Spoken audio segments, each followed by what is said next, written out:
have a needy dog. Yes. Yeah. But why? Turn around the other way. But dogs are needy because we create needy dogs. When Doug was born, Doug wasn't born needy.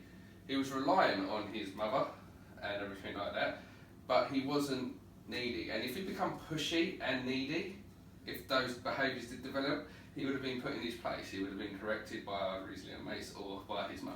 Yeah. But then we get the dog.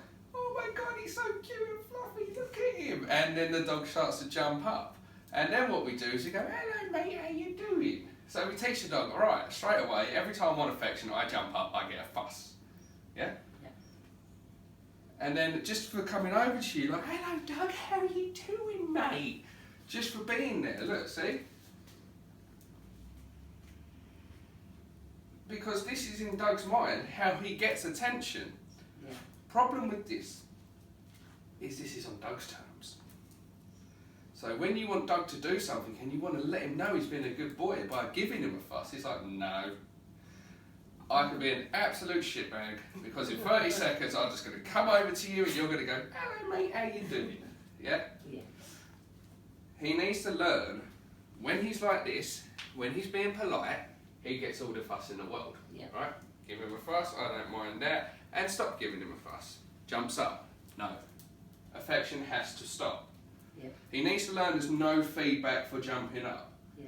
I can't be harsh with him for jumping up. I can't scold him for jumping up because we were the ones, not me, but we were the ones that created the dog to jump up in the first place by rewarding it.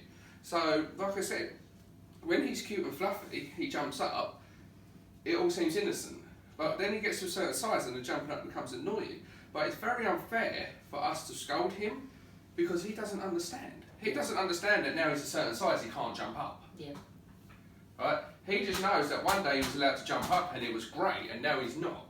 So what we need to do is just manipulate him a little bit. Yes. So when he's got all four paws on the ground, when he's offering us something worthy of giving him a fuss, we need to let him know. Dougie!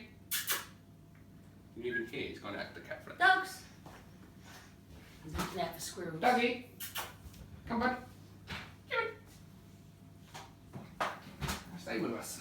Yeah. So it's not about not fussing Doug, no, but he needs to learn that there's no feedback from that. And then, because he's a smart dog, so his brain's ticking. He wants a fuss right now, okay? I don't want to take the fuss away from him. I want to be able to fuss him and spoil him and everything like that. But I just want to wait for him to offer me something that I'm happy with. Right now he's being pushy. He's getting very excitable. He's literally, when I say being pushy, really being pushy because he was butting me with his nose, right? But just wait.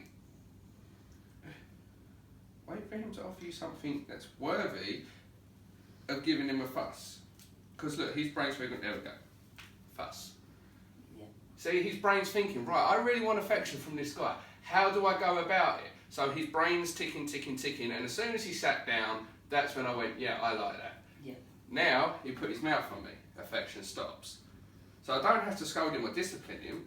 I just need to teach him when he does something undesired, the affection stops. Yeah. So now, instead of the affection being on Doug's terms, it's now on your terms. Yeah. So just because he comes over to you doesn't mean you have to fuss him. Yeah. If you want to fuss him, call him over and fuss him. That was on your terms. Right? The more you do things on Dougie's terms, the more you follow Dougie, the more Dougie's manipulating you into getting what he wants, and then the less meaning your affection has. So look, he's over there. I want to say hello to my dog because that's me. Dougie. So I call Dougie over.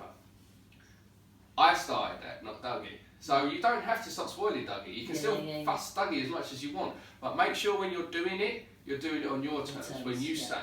And when you decide to stop, that's when it's over. So I'm fussing him, and notice now that he's not trying to jump up. He's not putting his mouth on me this time, because he's learning every time I do that, there's no feedback. Yeah. It stops.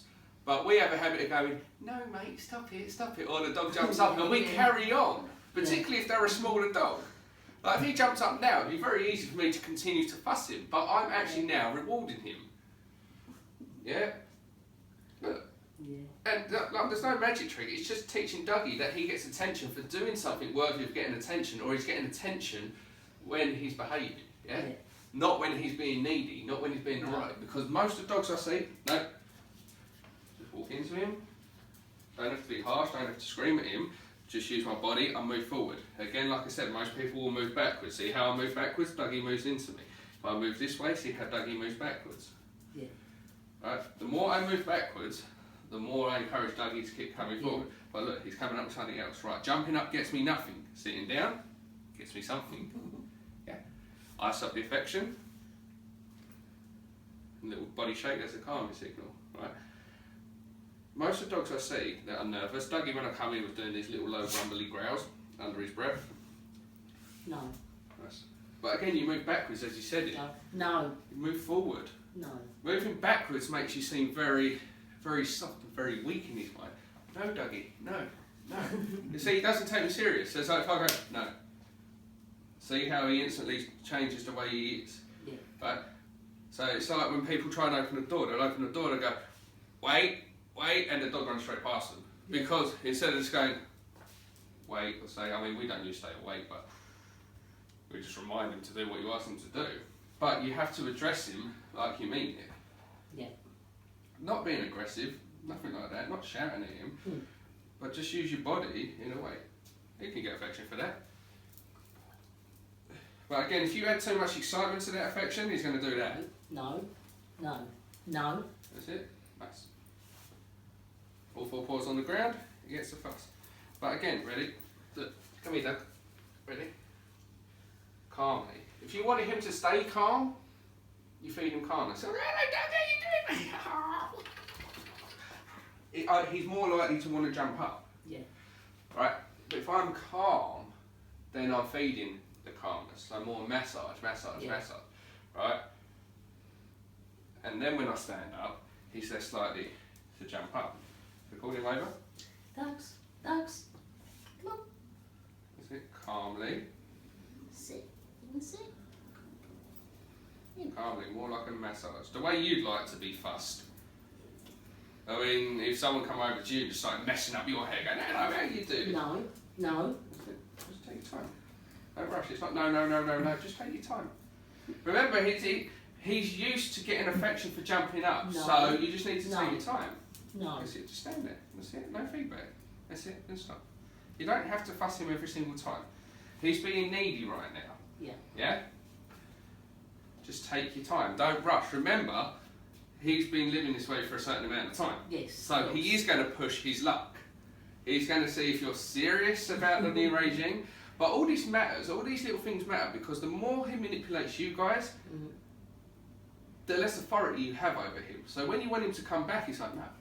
Yeah. You guys follow me around. I'll come back when I feel like it. Yeah. Yeah? Yeah. Does that make sense? So all these little things matter. That's why when people call me, I say, right, the first thing you need is a home visit. Yeah. Because I need to see how Doug lives in the house. Yes, Doug's good in the house. Yes, Doug hasn't tried to escape the house or anything like that. Yes, he's not an neurotic bar. But there are still little things that he's doing that go unnoticed. Yeah? Yeah. So all these things matter. The more you get Doug to do something and then reward him for it, the more meaning your affection has.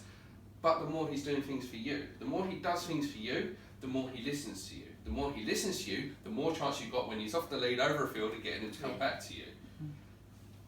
Yeah? Yeah. Right. Here you go.